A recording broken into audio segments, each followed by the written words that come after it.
Alors les anciens reconnaîtront très bien le lieu d'où je me tiens, qu'on appelle la chaire. Mais lorsque des jeunes visitent l'Église, ils se demandent souvent qu'est-ce que c'est. Et je leur explique que c'est l'ancêtre des micros. Parce qu'avant qu'il y ait des micros qui, comme aujourd'hui, qui propulsent notre voix, ce qui faisait que la voix était propulsée, c'était le rabat-voix qui est au-dessus de moi et qui permettait à ce que tout soit bien entendu par l'Assemblée. C'est une réalité qui nous met un peu au-dessus de la foulée. Et Jésus était plutôt dans la foulée qu'au-dessus de la foulée. Ça peut nous donner un sentiment de domination.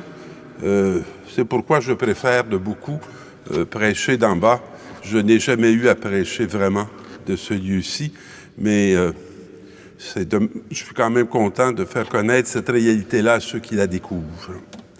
Alors aujourd'hui, la première lecture est tirée du livre d'Isaïe.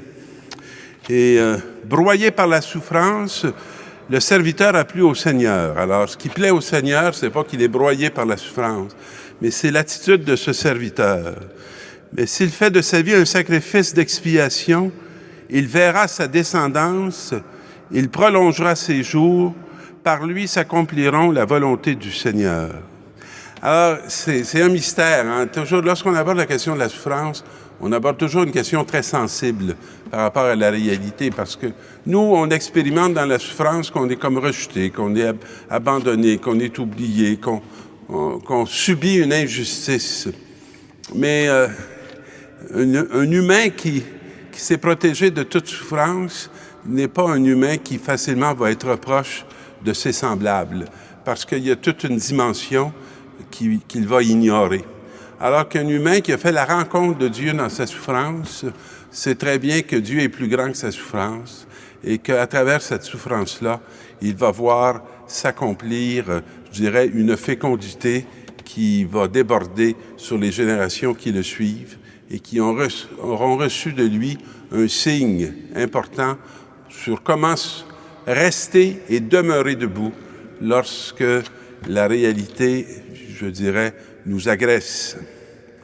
Et dans la deuxième lecture, c'est « Frères, en Jésus, le Fils de Dieu, nous avons le grand prêtre par excellence, celui qui a pénétré au-delà des cieux. » Et j'aime cette expression parce que je crois que la grande sagesse que nous communique Jésus, c'est celle qui vient de la Trinité, celle qui est dès l'origine cette relation de Père, Fils et Esprit Saint.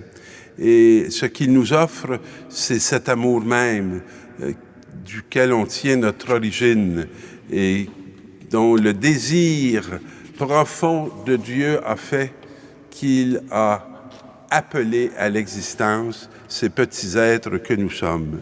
Et dans l'Évangile, nous allons assister à une approche de Jacques et de Jean, les fils de Zébédée, et qui, s'approchant de Jésus, lui disent « Maître, nous voudrions que tu exauces notre demande. » Et il lui dit « Qu'est-ce que vous voulez que je fasse pour vous? » Comme il l'avait demandé à l'aveugle de Jéricho. « Accorde-nous de siéger l'un à ta droite et l'autre à ta gauche dans ta gloire. » Alors, mes amis, quand j'étais tout jeune, puis que je voyais le prêtre prêcher d'en haut, je suis pas sûr que j'avais beaucoup le goût de siéger à sa droite et à sa gauche. Je trouvais ça très impressionnant et j'avais l'impression qu'il détenait une place privilégiée de pouvoir. Maintenant que je sais à quoi engage prêcher, je m'aperçois que c'est pas tout à fait ce que j'avais imaginé et que la réalité d'être serviteur de la parole n'est pas une réalité qui nous élève sur le plan mondain, mais qui peut nous élever dans un service que l'on a à rendre par rapport à nos frères et sœurs pour les mettre à l'écoute de cette parole qui vient éclairer leur propre réalité.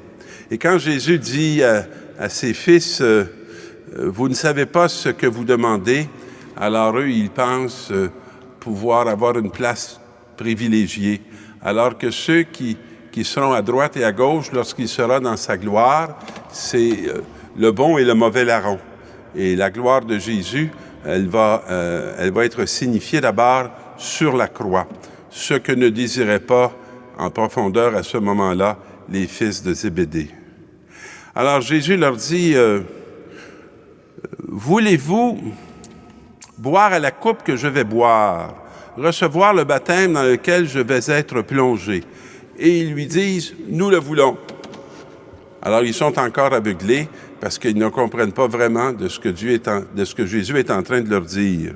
Et Jésus va leur dire, la coupe que je vais boire, vous y boirez. Et le baptême dans lequel je vais être plongé, vous le recevrez. Quant à siéger à ma droite et à ma gauche, cela appartient à mon Père et c'est à lui de l'accorder. Alors, c'est intéressant de voir comment Jésus n'entre pas dans ces désirs qui ne sont pas des désirs saints, des désirs dans lesquels il n'est pas là pour les retenir, pour leur plaire, mais il est là pour avec eux faire la vérité. Et il leur dit, parce que les autres entendent cette demande et sont un peu offusqués, parce que probablement que c'est comme un miroir, eux aussi voudraient bien être les premiers, puis siéger à droite et à gauche. Et Jésus va leur faire un enseignement sur le serviteur, sur celui qui veut être le plus grand au milieu d'eux, qu'il soit le dernier et le serviteur de tous. Être le dernier, ce n'est pas être rien. Être le dernier, c'est être celui qui reconnaît qu'il a à offrir sa vie pour tous et chacun. Et c'est une place privilégiée pour être capable de s'accomplir en tant que baptisé, en tant que chrétien. Et c'est une sagesse à acquérir aussi au fil du temps et au fil des ans. Nous sommes tous debout quelque part, et dans ce quelque part, nous avons tous l'occasion à non pas nous mettre au centre, à non pas être au-dessus des uns et des autres, mais de prendre notre juste part et de trouver la joie à pouvoir être l'occasion de faire grandir les uns et les autres dans l'amour de Dieu à travers le service que nous acceptons dans l'obéissance. Alors, je vous souhaite cette semaine de pouvoir faire des pas et des avancées dans cette dernière place qui nous donne une place privilégiée dans le cœur de Dieu. Bonne semaine, mes amis.